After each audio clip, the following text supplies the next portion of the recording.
I remember the sound of the ice more than the taste of the whiskey. Just a soft clink against the glass as I sat on the couch.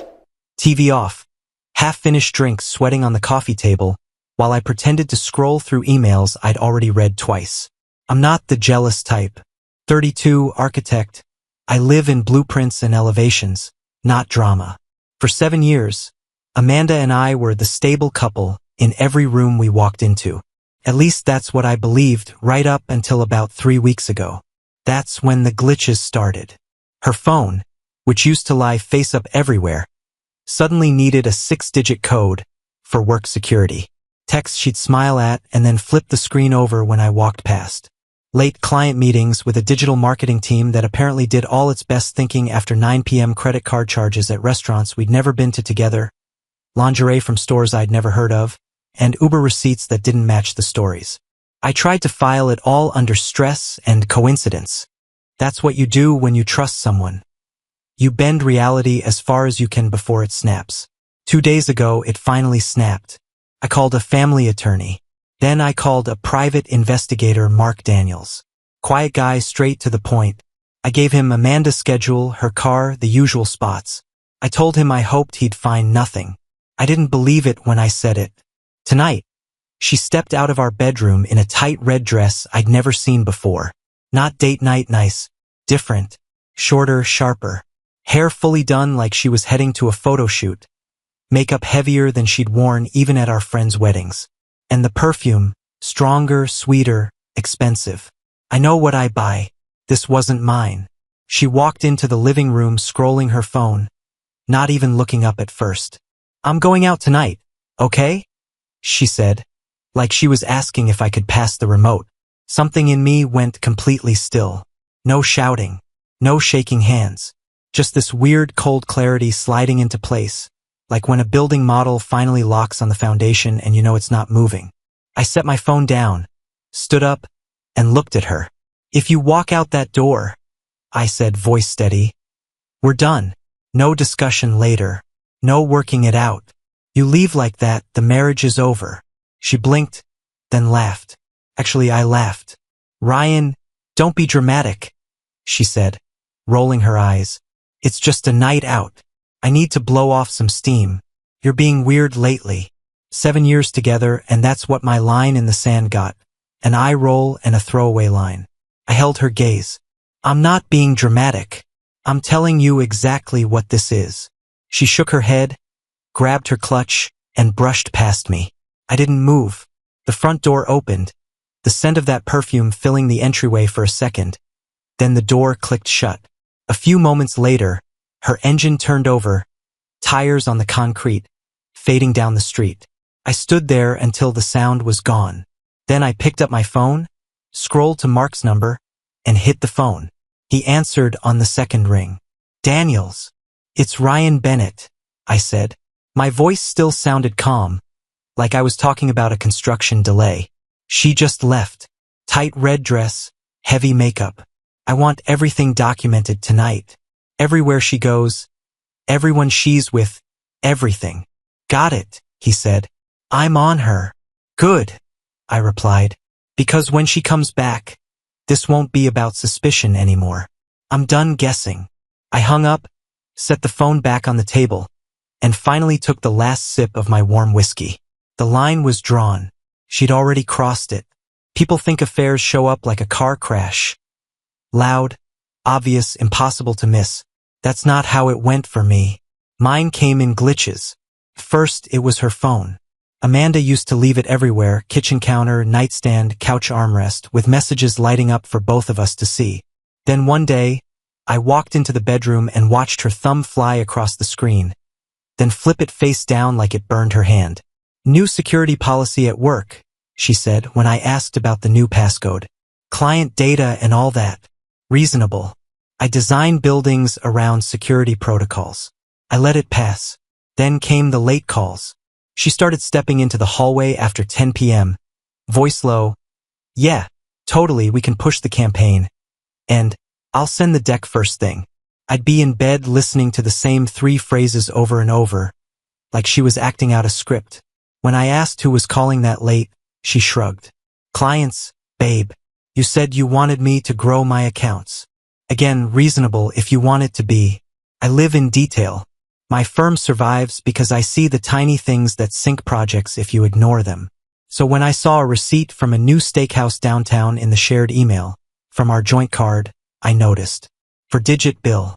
2 cocktails with the same line item. A date, a time, and a night I remembered perfectly, because I was home drafting until midnight and she said she was at a brainstorm in the office. Team dinner, she said when I showed her the charge. She didn't flinch. You'd hate that place anyway. Tiny portions. I wanted to believe her, so I did. For about a week. Then I found the hotel charges. Small boutique place downtown. Not a chain. Not somewhere you accidentally end up because it's close to the office. Room, bar tab, room again. All during the weeks she told me she was drowning in meetings at work. The crack opened wider when I decided to surprise her with lunch. I drove over with her favorite tie, walked into the lobby of her agency, and told the receptionist I was there for Amanda Bennett. The receptionist smiled politely and said, "She left for the day about an hour ago." I checked my watch. 1:15 p.m. That night, Amanda told me she'd been in back-to-back meetings till 5. Said it with her shoes kicked off, like nothing was off. Something in me shifted then. It stopped feeling like insecurity and started feeling like evidence. I didn't yell. I didn't accuse. I went to my office, closed the door, and opened my laptop. I searched Dallas Family Attorney and picked the one whose site didn't look like a billboard, David Carter. We met 2 days later in a quiet conference room that smelled like coffee and toner. I laid everything out. The phone, the calls, the receipts, the hotel, the lies that didn't line up. He didn't look surprised. "You're not crazy," he said. "You're documenting." We talked about assets. The house. The firm. What could be considered marital property. What I needed to protect. He told me calmly that if I suspected an affair, proof mattered. Not just he said she said, proof. Get a PI, he said. Don't confront her until you have something she can't explain away. So I did. I walked out of his office, sat in my truck, and called Mark Daniels, name from a quiet referral list David kept. Mark didn't sell drama. He asked for her photo, her car, her schedule, and the places she claimed to be. I sent him everything. I remember ending that call and staring at my reflection in the dark screen of my phone. That was the first moment I admitted it to myself. This wasn't a rough patch. This wasn't miscommunication. My marriage just didn't feel real anymore, and I was done guessing which parts were. After Amanda's taillights disappeared, the house went dead quiet. No TV, no music, just the hum of the fridge and the occasional car passing outside. I picked up the glass, finished the last melted inch of whiskey, and set it in the sink. Habit made me rinse it. Muscle memory doing what I always did in a life that wasn't the same anymore. I went back to the couch and put my phone on the coffee table, screen up. Mark had said he'd keep me updated. I believed him more than I believed my own wife at that point. I opened my email instead of pacing. There they were, Mark's earlier reports. Hotel check-ins. Blurry photos of Amanda from behind or in profile, all from just far enough away that you couldn't clearly make out the guy with her. Timestamps that matched perfectly with the video calls and client dinners she'd claimed. I scrolled through them slowly. She laughed with her head tilted back. Her walking into a lobby. Her leaning against a bar, phone in hand, smiling at someone just out of frame. Nothing explicit. Nothing you could slam on the table and end a debate with. Just enough to show a pattern if you wanted to see it. I wanted to see it now. The minutes stretched. 10, 20, 40, an hour. I checked the time. Then the front door, like she might suddenly walk back in and tell me this was all some ridiculous misunderstanding, that I'd overreacted about the red dress. I almost wished she would, just so I could look her in the eye and feel whether there was anything left to respect. Another hour. The longer I waited, the quieter it got inside me. The panic that most guys describe? I didn't feel that. I felt something tighter. A mix of dread and relief. Dread because I knew what Mark was probably seeing. Relief because the guessing game was almost over. When the phone finally buzzed, I didn't jump. I just reached for it. Unknown number, but I knew who it was. I answered, "Yeah, it's Mark," he said. City noise in the background, muffled music. "She's at a place downtown. Crimson Lounge. Corner booth. She's not alone." My hand tightened around the phone. "Who is he?" There was a short pause, like he was deciding how to say it. "Logan Price," he said. "The guy from your office.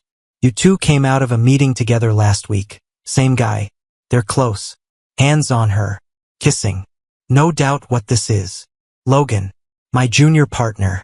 The one I'd been mentoring, bringing into client meetings, trusting with contracts and designs I'd spent years building." The eager smile in the conference room. The way Amanda laughed a little too freely at his jokes at team dinners. All of it snapped into a new shape. "Got it," I said. "You want me to keep shooting?" Mark asked. "Yeah," I replied, voice level. "Document everything. I'm on my way." I hung up, stared at the dark TV screen in front of me, and let it hit. This wasn't just my wife choosing someone else.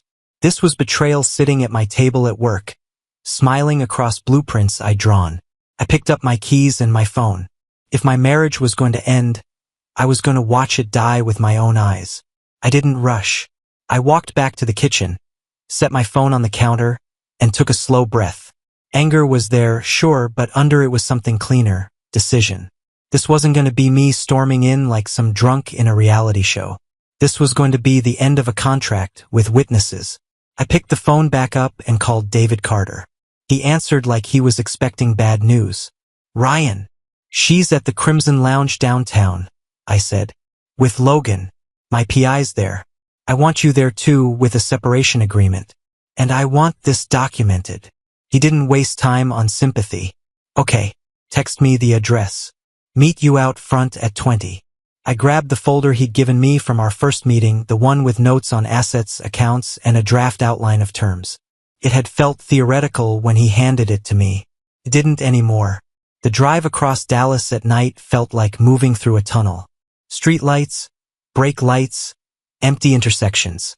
David slid into the passenger seat halfway through the route, having had his assistant email over updated paperwork to his tablet. "You sure you want to do this tonight?" he asked. "I'm done living in maybe," I said. "We do it clean. No yelling. No threats. You keep me from giving her anything she can use against me later." He nodded. "Then you let me talk if you feel yourself heating up. Remember, calm wins." I replayed everything as we drove. Logan cracking jokes in meetings, Amanda defending him when he made mistakes, that extra smile she'd throw his way like he'd just said something brilliant. All of it clicked into place now, not as random moments, but as setup.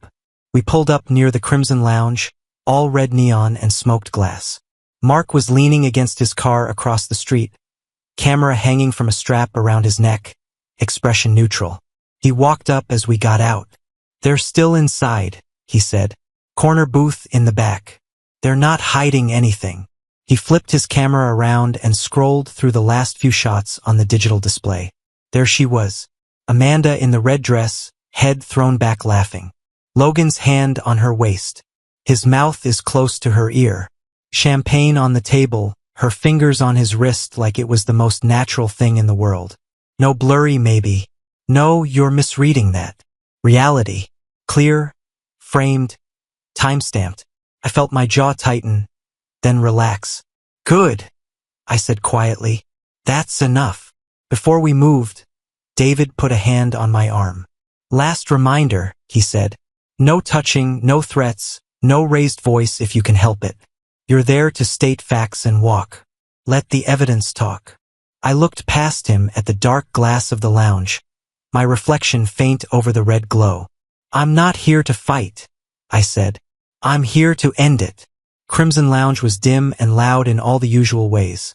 Low jazz, clinking glasses, people pretending their lives were more interesting than they were for a few hours. We walked in single file. David first, then me, then Mark a half step behind with his camera bag. The hostess glanced up. David gave her a polite nod and kept going. We didn't sit. We weren't there to stay. Mark had already told me back corner, right side. I didn't hesitate. I could feel my heart beating, but my hands were steady. Every step felt like approaching a job site you already know failed inspection. You're not surprised, you're just there to write it up. I saw her before she saw me. Amanda was in that red dress, legs crossed, leaning toward Logan.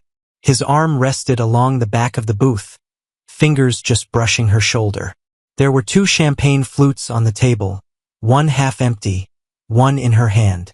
She laughed at something he said, head tilted, hand on his chest. Then her eyes shifted just enough to catch me standing at the edge of the table. The laughter died mid-breath. Logan turned, confusion first, then recognition. He straightened, hand dropping from her shoulder like it had been burned. "Ryan," Amanda said, voice thin. "What are you?" I cut her off with a look and spoke clearly, loud enough for the nearby tables to hear without shouting. "Let me introduce everyone," I said. "Amanda Bennett, my wife." I turned to Logan. "Logan Price, my junior partner." I stepped aside slightly. "Mark Daniels, my private investigator. And this is David Carter, my divorce attorney." The word landed hard. A couple at the next table went silent. Logan's face went pale. "Come on, man," Logan started, hands half raised. "This isn't. You're done at my firm," I said. "Effective now. I'll be going through every contract you touch, every bid, every file. Because here's the thing, Logan, sleeping with my wife is one kind of betrayal. Selling access to my projects to competitors, that's another." His eyes widened. "That's not." "Don't lie," I said calmly. "I have emails, bank traces, phone records. You weren't just screwing my wife, you were screwing my business." Mark quietly lifted his camera and started shooting. No flash, just silent clicks, framing the scene. Amanda's voice cracked. "Ryan, please, can we not do this here? Can we just talk? The 2 of us?"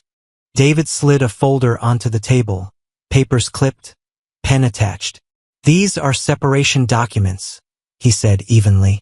"Prepared in anticipation of tonight, given the evidence already collected." I looked straight at her. "When you walked out of the house in that dress, after I told you what that meant, you made your choice. I'm just respecting it." Tears filled her eyes. "It's not that simple." "It is," I said. "You lied. Repeatedly. You crossed the line. There's no version where I pretend this didn't happen." I shifted my gaze to Logan. "You'll be hearing from our corporate counsel regarding breach of contract and misappropriation of trade secrets. Don't contact my clients. Don't contact my staff. You're done." He opened his mouth, then closed it. The bar felt like it was holding its breath. Amanda reached for my hand. I stepped back. "Don't do that," I said quietly. "Not anymore." I let the silence hang, let the reality of it settle on them. Then I turned to David. "We're done here." We walked out the way we came. Me first this time, David at my side, Mark still taking his last few photos over his shoulder. Behind us I could hear Amanda crying, Logan muttering something I didn't care to decipher. I didn't shout. I didn't break anything. I didn't look back. I left with my attorney, my investigator, my evidence, and my dignity intact. After that night, everything got very quiet and very precise. No more guessing. No more reading into texts or glances. Just signatures, filings, meetings. It stopped feeling like a love story and started feeling like what it was, a cleanup job. Amanda tried calling at first. Long texts, walls of apologies. I didn't block her.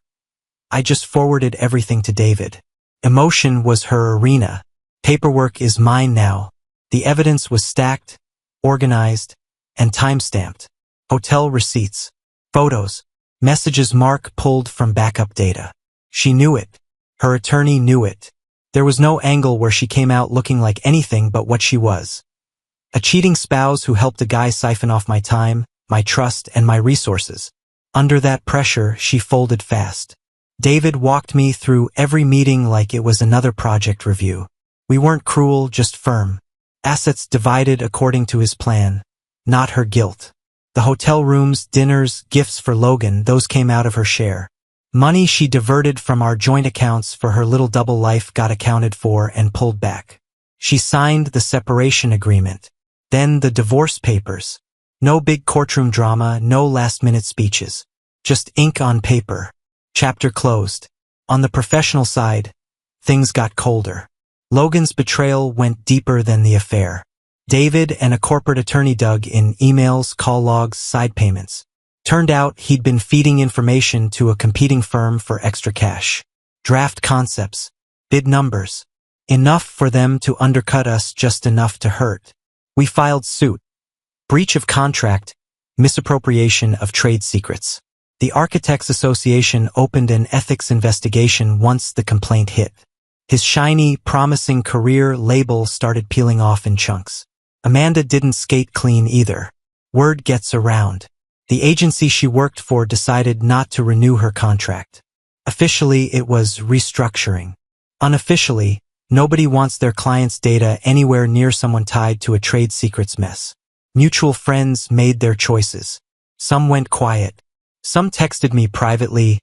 Didn't know. I'm with you. Nobody pressed me to hear her side. There wasn't another side that mattered. Meanwhile, I did what I actually know how to do, build. I tightened security at the firm. Access levels, NDAs, digital trails on who opened what and when. I promoted the people who'd shown loyalty when things were shaky. I sat across from clients, laid out what happened in clean, simple terms, and made it clear the problem had been removed. No drama. No oversharing. Just, there was a breach. It's been handled. Your projects are safe. The firm didn't collapse. It steadied. Then it started to grow again. Slower, more controlled, but stronger. I lost a wife and a junior partner. I kept my company, my future, and my self-respect. That trade made more sense every day. 9 months later, the night of the red dress felt like something that happened to a different man. I was between meetings downtown, suit jacket off, sleeves rolled, sitting at a small table in a cafe that smelled like burnt espresso and fresh pastries. Laptop open, site plans on the screen, my mind on steel beams and load paths, not on her. I was taking a sip of coffee when I saw her. Amanda. By the window. Alone. Shorter hair now, not the polished waves she used to spend an hour on. Simple blouse, jeans, no statement jewelry, no red dress. She looked smaller. Not physically, just in presence. Like somebody had turned down the brightness. For a second, I thought about leaving before she noticed. Clean exit, no scene. Then I stopped myself. I'd already walked through fire with this woman. I wasn't going to dodge eye contact in a coffee shop. I stayed put. Eventually, she looked up. Our eyes met and I watched the recognition hit. Her shoulders tensed, then sagged. She hesitated, then stood and walked over, hands wrapped around her cup like she needed something to hold. "Hey," she said quietly. "Ryan." I closed my laptop. "Amanda." Up close, the changes were clearer. Tired eyes. A little more strain around the mouth. Less of that effortless confidence she used to carry when she walked into a room on my arm. "I've been meaning to reach out," she started. "But I didn't know if you'd even answer." "You were right about that," I said. My voice was calm. No edge, no softness. Just straight. She winced slightly, then nodded. "I know I ruined everything," she said. "No theatrics, just flat. I'm sorry. For all of it. For lying. For Logan. For putting your business at risk. You didn't deserve that." I looked at her for a long second. The old version of me would have been shaking, running through every detail in my head, wanting answers. This version just felt still. "I agree," I said. "I didn't deserve it." She swallowed. "I don't expect you to forgive me. I needed you to know I know what I did. I've had a lot of time to sit with it." "I'm sure you have," I said. "But here's the thing. Whether you're sorry or not doesn't change what I had to do. It doesn't change what happened. It doesn't change who you chose to be back then." She blinked hard, then asked, "Are you seeing someone?" There it was, the curiosity, the fishing for where she sat in my story now. "Doesn't really matter," I said. "My life isn't your business anymore." A flicker of pain crossed her face, but she nodded. "That's fair." For a moment, we just stood there in the low murmur of the cafe. Two people who used to share a bed and a future, now just sharing a square of floor. I hope you're doing well, she added, almost in a whisper. I am, I said. Took work, but I am. And it was true. I felt it as I said it. No anger. No desire to hurt her back. No secret wish for her to be worse off. Just distance. Like talking about a project I'd finished a long time ago. She looked like she wanted to say more, but nothing came out. Finally, she just nodded again. Okay, I'll let you get back to your day. Take care, Amanda, I said. I picked up my jacket, slung my bag over my shoulder, and walked out. I didn't look back at the window. On the sidewalk, the air felt clearer, lighter. That was the moment I realized the story with her was actually over. Not because a judge stamped a decree, not because the papers were signed, but because I didn't feel anything pulling me backward. She wasn't my unfinished business anymore. She was just a closed chapter, and I was already in the next one. Rebuilding doesn't happen in a montage. It's not gym shots, new cars, and revenge dates. The small things that stop hurting. It started with my phone going quiet at night, and me realizing I didn't miss the constant checking. I went back to things I'd shelved. Poker nights with guys I hadn't seen in months, Saturday basketball, grabbing a beer after work just because I felt like it, not because I was avoiding a tense house. I stopped introducing myself in my own head as the guy whose wife cheated. I was just Ryan again, architect, business owner, man who'd been hit hard and kept standing. The firm landed a big residential project, a hillside development that actually challenged me. Long days in the office, real design problems to solve, reminded me why I'd bled for this company in the first place. Clients weren't looking at me with pity anymore. They were asking for my ideas. Eventually, I started dating again. Not with a mission. No, I'll show her. Just slowly. Coffee, not candlelit dinners. Conversation, not confessionals. I was honest about being divorced. I didn't drag Amanda's name into it. If someone asked what happened, I said, trust got broken. I left. That was enough. Then I met Megan Riley. Structural engineer. Direct. Sharp. Steady. No games. If she was annoyed, she said so. If she liked something, she said that too. We met on a project, clashed over a load-bearing wall, then ended up having lunch to keep arguing about it. Turned into more. We took it slow. No rushing, no moving in, no building a life on top of unanswered questions. I told her the basics of my past, not the play-by-play. She didn't treat me like a victim, and I didn't act like one. Somewhere along the way, I realized the real win wasn't Amanda struggling or Logan getting sued. The win was that I wasn't bitter. I was cautious, sure, wiser, but I hadn't let what they did turn me into a smaller version of myself. I was building again, this time with my eyes open. 1 year after the red dress, I was standing on the terrace of my office, watching the city swallow the sunset. Dallas stretched out in front of me. Traffic crawling, windows lighting up one by one. The buzz of a place that keeps moving no matter who falls apart inside it. My firm's logo was on the door behind me. People inside were working on projects I cared about. The company hadn't just survived. It had grown. Megan stood next to me, shoulder brushing mine, her hand resting easy in my hand. No performance, no tension, just presence. What's going on in that head of yours? She asked. I exhaled slowly. A year ago tonight, my ex walked out of our house in a red dress. I said. I told her if she did, it was over. She left anyway. Megan was quiet. She didn't rush to fill the space. That one decision, I went on, changed everything. Not her cheating, that was already happening. Me drawing the line. I'm actually sticking to it. I thought about all of it, the PI, the bar, the paperwork, the empty house, the cafe 9 months later. It all boiled down to a few simple truths. Here's what I figured out, I said. Broken trust isn't something you fix with nicer words. Once someone shows you what they're willing to do behind your back, you either accept that, or you don't. There's no middle ground that doesn't eat you alive. Megan squeezed my hand. You don't seem eaten alive, she said. Because I chose myself, I replied. I chose my dignity over history. I chose to walk away instead of negotiating with someone who'd already decided I wasn't enough. I didn't regret the confrontation. I didn't regret the divorce. I didn't regret keeping my voice level in that bar while my life was splitting in two. The red dress, the perfume, the sound of that door closing, those are just markers now. Not open wounds. Not anchors. I'm not the man who got cheated on. I'm the man who saw it, stood up and walked out with his head high, and then built a life that wasn't defined by their betrayal, but by my response to it. Subscribe and stay one step ahead of cheaters. And trust me, the next story makes this one look like a fairy tale.